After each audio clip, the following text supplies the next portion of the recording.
Hello दोस्तों, आप सभी का स्वागत है हमारे YouTube channel me and my YouTube classes में।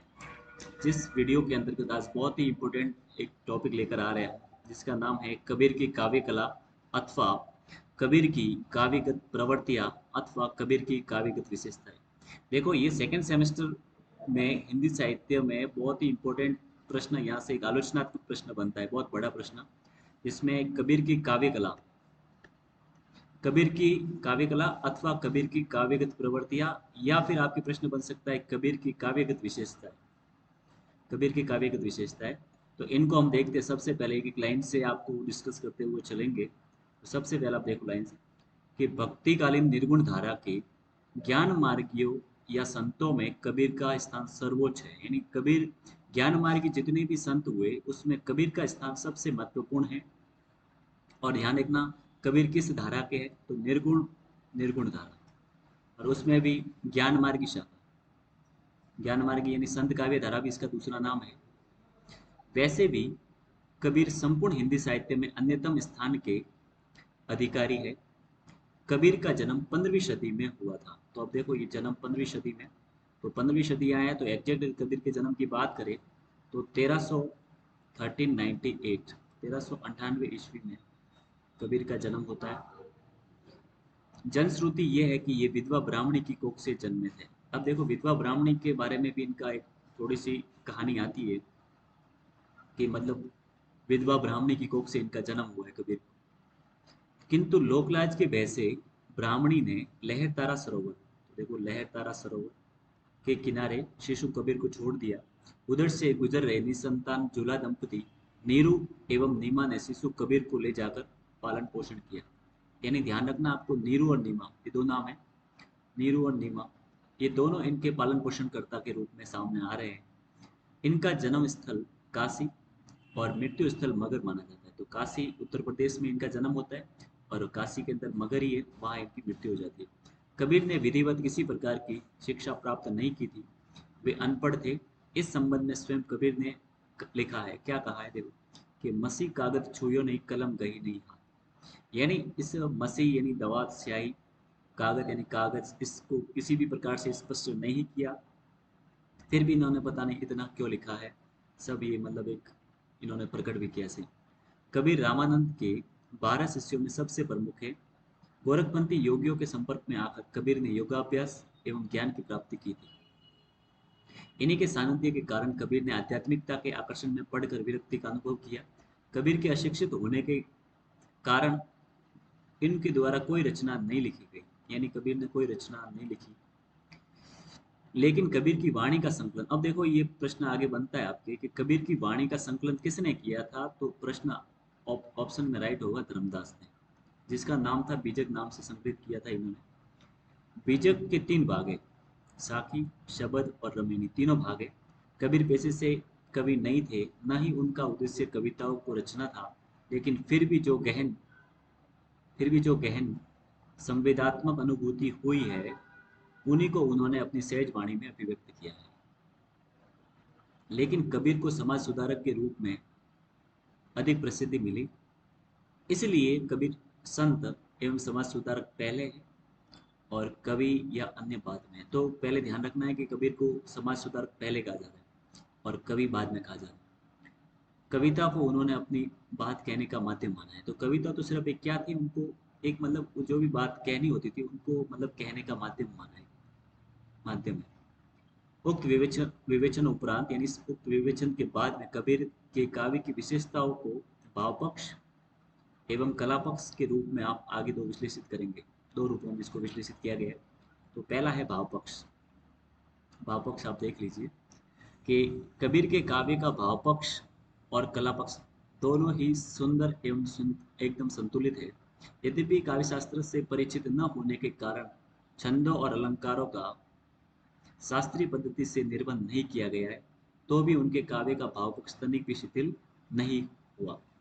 कहने का मतलब ये, कबीर को छंद अलंकार शास्त्रीय ज्ञान नहीं था, तो उन्होंने अपने काव्यों में किसी भी प्रकार का छंद या अलंकार प्रयुक्त नहीं किए हैं। मतलब कबीर के काव्य के भाव पक्ष के सौंदर्य को अग्रांकित शीर्षक के अंतर्गत विवेचित किया जा सकता है। इसमें पहला बिंदु आप देखिए कि भाव पक्ष में जो पहला बिंदु आ रहा है कि भक्ति भावना, कि कबीर के अंदर भक्ति भावना भी निहित है। तो कबीर के काव्य का मुख्य विषय भक्ति है। भक्ति जो एकमात्र अनुभूति का विषय है, और अनुभूति की अभिव्यक्ति वैसे भाषा की शक्ति से बाहर है, फिर भी इस सूक्ष्म विषय को कबीर की वाणी ने अत्यंत सूक्ष्मता और गहराई से कलात्मकता के साथ अभिव्यक्त किया है। यह कवि की सफलता और महानता का छोटा सा प्रमाण है।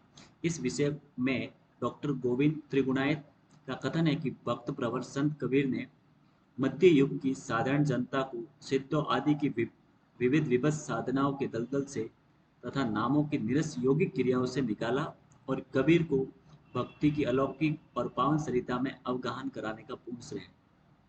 तो कहने का मतलब ये है कि डॉक्टर गोविंद त्रिगुणायत लिखते हैं, क्या लिखते हैं कबीर के संदर्भ में, कि भक्त प्रवर यानी भक्त प्रखर जो संत कबीर है, उसने मध्य युग की साधारण जनता, मध्य काल में जो साधारण जनता रही, उनको सिद्ध आदि की विविध विविध साधनाओं के दलदल से, यानी जो लोग हैं, उन्होंने सिद्धों ने उनको क्या कर दिया था कि अपने जादू टोनों में फंसा दिया था लोगों को। तो इससे इन्होंने कबीर ने उनको बाहर निकाला, और नामों की निरस योगिक क्रियाओं, इन तरह तरह के नाम दिया करते थे, उनकी क्रियाओं से इनको बाहर निकाला है। कबीर को भक्ति की अलौकिक एवं पावन सरिता में अवगाहन कराने का पूर्ण श्रेय, यह भक्ति भाव कबीर के संत की विभूति थी, और गुरु की गुरु की जो है दिव्य देन थी। कबीर की भक्ति में गुरु स्मरण, नाम स्मरण की महिमा, माधुर्य भाव, आत्मनिवेदन, योग, सदाचार, ब्रह्मवाद, निष्कामता आदि शामिल है। कबीर निर्गुण राम की उपासना करते थे। तो अब देखो ध्यान रखना, कबीर के जो राम है निर्गुण राम है, ध्यान रखना। और वे जिस राम को भजते हैं वे दशरथ सूत न होकर घटघट व्यापी है। यानी ध्यान रखना, एक तो तुलसीदास जी के राम है वो दशरथ पुत्र है, जबकि कबीर के राम है वो निर्गुण राम है जो घटघट में व्याप्त है। कबीर के राम है घटघट के वासी है, घटघट में व्याप्त है। और उनका राम समस्त समस्त ब्रह्मांड में प्रत्येक आत्मा में निवास करने वाला है, यानी हर आत्मा में ये इनका निवास करने वाला है। अब नंबर 2 पे आप देखिए, निर्गुण ईश्वर की उपासना। कबीर के काव्य में जो भक्ति अभिव्यक्त हुई है वह सर्वत्र निर्गुण भाव की है। यानी कबीर की भक्ति कैसी है, निर्गुण भाव की है। निर्गुण शब्द कई बार आ चुका है। वे आत्मा और परमात्मा की बात करते हुए, आत्मा अमर है लेकिन वह परमात्मा का अंश है। यानी कहने का मतलब है आत्मा अमर है लेकिन वह आत्मा है परमात्मा का अंश है। यानी परमात्मा सबसे सर्वोपरि है और उसका एकमात्र अंश है, वो है आत्मा। क्या है, आत्मा। उनका कहना है कि जल में कुंभ, कुंभ में जल, बाहर भीतर पानी, फूटा कुंभ जल जल ही समाना, यह कथयो ज्ञानी। यानी कहने का मतलब है ये है कि जल में कुंभ और कुंभ में जल है, यानी जल के मध्य में घड़ा रखा हुआ है और घड़े के चारों तरफ जल ही जल है। अब जिस तरह से वो घड़ा फूट जाएगा, डूब जाएगा, तो पानी घड़े के अंदर वाला और उसके बाहर वाला दोनों एक हो जाएंगे। तो ये तथ्य है, जो ये कथ्य है जो कबीर जी बता रहे हैं, इसी ज्ञान की बातें करें। कबीर निर्गुण राम की उपासना पर बल देते हुए कहते हैं कि निर्गुण ईश्वर की महिमा अपार है, उसे कोई नहीं जान सकता। निर्गुण राम क्या, राम जपू रे भाई अवगत की गति लख नहीं जाए। यानी राम क्या कह रहे हैं, तो कबीर जी कहते हैं कि निर्गुण राम जपू रे भाई, कि निर्गुण राम को आप जपते रहिए, क्योंकि इसकी जो गति है ना वो अभी तक लख ही नहीं जाएगी, उसका पता नहीं चल पा रहा है। अब तीसरा बिंदु देखिए आप कि संयोग और विरह की अनुभूति, संयोग और विरह की अनुभूति। कबीर के काव्य में ईश्वर मिलन के तथा उनके वियोग के दोनों तरह की भावानुभूति अंकित हुई है। कबीर के काव्य में एक तो देखो ईश्वर यानी उसके ब्रह्म से मिलन की बात हो रही है, और दूसरी होती है उनके वियोग। तो ब्रह्म से मिलन भी है और वियोग दोनों की भावानुभूति। कबीर ने परमात्मा को प्रियतम एवं आत्मा को प्रियतमा के रूप मानते हुए जीवात्मा और परमात्मा के दाम्पत्य प्रेम और मिलन का चित्र प्रस्तुत किया है।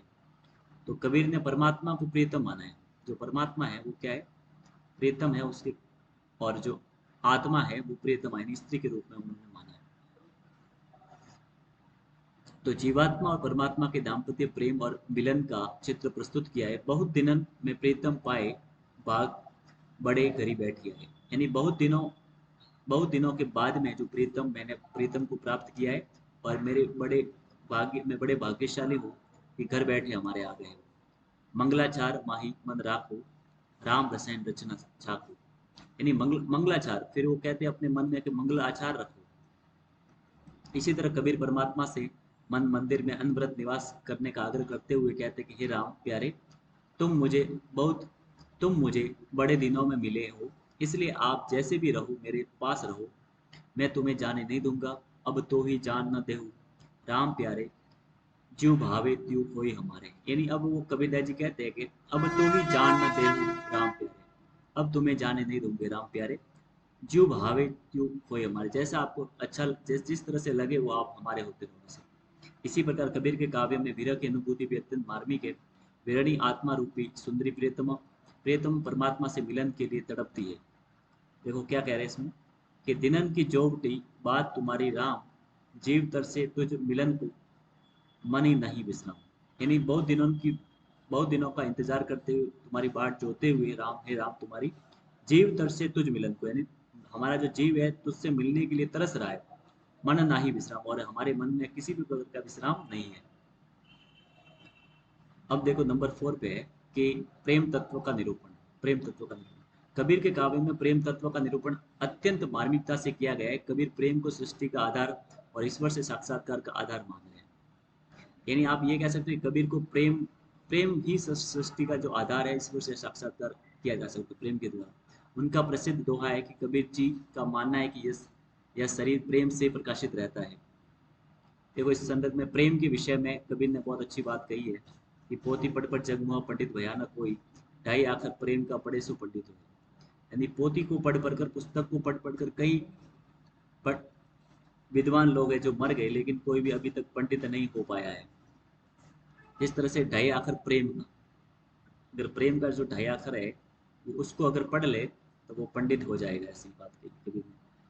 प्रेम के द्वारा ही वह प्रीतम परमात्मा से मिलता है। यदि प्रेमा भाव उत्पन्न नहीं हुआ तो मनुष्य सीधा यमलोक का वास करता है। कहाँ करता है? यमलोक का वास करता है। अब नंबर 5 पे आप देखिए रहस्यवादी भावना। कबीर के अंदर रहस्यवादी भावना भी पूरी तरह से विद्यमान है। कबीर हिंदी साहित्य में सर्वप्रथम रहस्यवादी कवि माना जाता है। तो सबसे पहले रहस्यवादी कवि कौन है? कबीरदास जी। कबीर की विरणी आत्मा की विकल प्राणों की पुकार है, उसकी अंतर व्यथा, उसकी होप, भावनाओं का प्रबल आवेग, जिज्ञासा भाव, ये सब रहस्यवादी चेतना का ही प्रभाव है। यानी आप ये कह सकते हो कि जितने भी कबीर के अंदर मतलब विकल है, बेचैनी है, पुकार है, अंतर्व्यथा है, होप है, भावना है, वो सब उनके अंदर रहस्यवादी पक्ष के अंदर आती है। कबीर की आत्मा की व्यग्रता एवं बेचैनी देखिए किस तरह से कहते हैं कि विरणी ऊबी पंथ सिर। यानी कबीरदास जी कहते हैं कि भाई विरणी है जो एक रास्ते के किनारे पर खड़ी है, एक शब्द कह पीव, वो एक ही पीव, यानी एक ही वो शब्द कहती रहती है, प्रीतम प्रीतम कबेरे मिलेंगे आएंगे, तो हमको कब मिलने आओगे। आत्मा एवं परमात्मा के संबंध, उनका मिलन विछुड़न, जिज्ञासा, उत्सुकता, बेचैनी आदि सभी रहस्यवादी तत्व है, और ये सभी कबीर के काव्य में बहुत बखूबी देखे जा सकते हैं। कबीर अपनी आत्मा जीवात्मा के बारे में कहते हैं कि प्रिय की प्रतीक्षा करते करते विरह की भावना जितनी मार्मिक है, उसकी कल्पना भी उतनी सजीली और मधुर है। देखो वो क्या कहते हैं इसमें रहस्यवादी पक्ष देखिए कि आखड़िया जाई पड़ी पंथ निहारी निहारी, चिबड़िया छाला पड़िया राम पुकारी पुकारी। यानी आंखों में जाई पड़ गई है रास्ते को देखते देखते, साथ में जीव के अंदर भी छाले पड़ गए कि राम नाम पुकारते पुकारते पुकारते। नंबर 6 पे आप देखिए समाज सुधार के रूप में। समाज सुधार के रूप में कैसे सामने आ रहे हैं? कबीर के काव्य की ही नहीं, अभी तो यह उनके व्यक्तित्व की भी महत्वपूर्ण विशेषता रही है। उन्होंने समाज में मौजूद विभिन्न बुराइयों पर कड़ा व्यंग्य कर उन्हें दूर करने का प्रयास किया। यानी जो समाज में जो बुराइयां थी उन पर करारा व्यंग्य किया है कबीर ने। उन्होंने मूर्ति पूजा, बाह्याडंबर, नारी संग, मांसाहार, ढोंग, ऊंच नीच, जातिवाद, जाति भेद आदि सभी समस्याओं पर अपनी जोरदार कलम उठाई है। मूर्ति पूजा व ढोंग पाखंड का विरोध करते हुए उन्होंने क्या कहा है कि पहाड़ पूजे हरि मिले मैं पूजू पहाड़। अगर पत्थर पूजने से अगर हरि मिलते हैं ना, तो मैं पहाड़ को पूज लेता हूँ। ताते या चाकी भली थी, उससे तो बढ़िया है ना छक्की। क्यों पीछने की छक्की सबसे अच्छी है, ताकि वो उसको तो पूरे संसार के लोग उसको उस पर जीवित है, ऐसे उसको खाकर जीवित है। यानी उस पर आटा जो मिल रहा है उससे पूरा जीवन निर्भर हो रहा है उनका, इसलिए इन्होंने छक्की को ज्यादा महत्व दिया है। अब देखिए आध्यात्मिक साधना नंबर 7 पर। कबीर ने अपने कबीर ने अपने काव्य में अध्यात्म के विषय में बहुत कुछ लिखा है। पर आत्मा, परमात्मा, जीव जगत, शैतान, माया आदि विषयों पर उन्होंने पर्याप्त वाणी दी। आध्यात्मिक दृष्टि से कबीर की विचारधारा भारतीय अद्वैतवादी विचारधारा के समान है। यानी आप ये कह सकते हो कबीर की विचारधारा है ना भारतीय अद्वैतवाद विचारधारा के समान है। उनके अनुसार समग्र संसार में जो कुछ है ब्रह्म ही है, और ब्रह्म से ही उत्पन्न होता है और अंतिम ब्रह्म में ही लीन हो जाता है। तो ब्रह्म ही सब कुछ है, उत्पन्न भी ब्रह्म से हो रहा है और उसमें अंतिम में मिल रहा भी ब्रह्म में। देखो इसने कहा है कि जो पानी पे हिम गया, यानी पानी से ही बर्फ बनता है, और हिम गया बिलाए, और हिम जब पिघल जाता है तो वापस पानी बन जाता है। कुछ था सो भया, अब कुछ न कहा जाए, उसके बाद कुछ नहीं कहा जा सकता। बाकी देखिए अब कबीर का जो पक्ष रहा है वो उसकी बात करते हैं कला पक्ष की। तो कला पक्ष वही है जो व्याकरणिक पक्ष रहता है, उसको कला पक्ष कहते हैं। तो कबीर के काव्य की अनुभूति पक्ष एवं भाव पक्ष यानी कला पक्ष भाव पक्ष की विशेषताओं के विवेचन के बाद में उनके काव्य के दूसरे पक्ष अभिव्यक्ति अभिव्यंजन अथवा कला पक्ष की विशेषताओं का विवेचन अपेक्षित है। कला पक्ष के अंतर्गत भाषा, अब देखो क्या क्या रहा है, भाषा, उसके बाद में अलंकार, प्रतीक, प्रेम, छंद, शैली, काव्य गुण आदि ये सम्मिलित है। अब देखो सबसे पहले कबीर की भाषा। सामान्य कबीर की भाषा के बारे में माना जाता है कि उनकी भाषा सद्दुगड़ी यानी साधुओं जैसी, या पंचमेल खिचड़ी भी कह सकते हो जिन्होंने श्याम सुंदर दास ने कहा।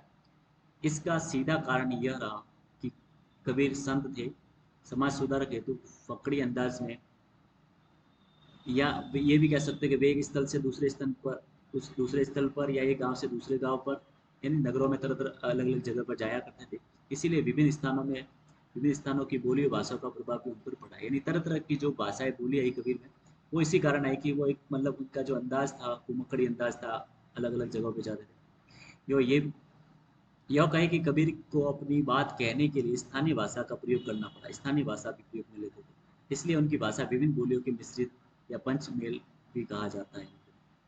अब देखिए नंबर 2 पे छंद विधान। कबीर ने किसी प्रकार की औपचारिक शिक्षा ग्रहण नहीं की, इसलिए वे काव्य शास्त्र के ज्ञान से भी अनभिज्ञ थे। यानी काव्य शास्त्र का कोई नॉलेज नहीं था कबीर को। ये वापस रिपीट हो गई ये बात। इसलिए छंदों के बारे में उनकी कोई विशेष पकड़ नहीं थी। उन्होंने मात्राओं के घटने बढ़ने की चिंता नहीं की। दोहा छंद उस समय सिद्ध परंपरा से प्राप्त प्रसिद्ध छंद था, इसलिए उनकी अधिकांश शाखियां दोहो छंद में, ध्यान रखना। कबीर ने ज्यादातर जो छंद का प्रयोग अगर आप माने तो शाखियां उनके दोहों में मिलती है। उन्होंने दोहे के अतिरिक्त उल्लाला, हरि हरिगीति, हरिपद, गीतिसार, छपे आदि छंदों का सहजता और स्वाभाविकता से प्रयोग किया है। अब देखो नंबर लास्ट में है अलंकार विधान। कबीर ने अपनी वाणी में दिखावा और सजावटी नहीं की है, न ही वे इस विषय में जानते थे।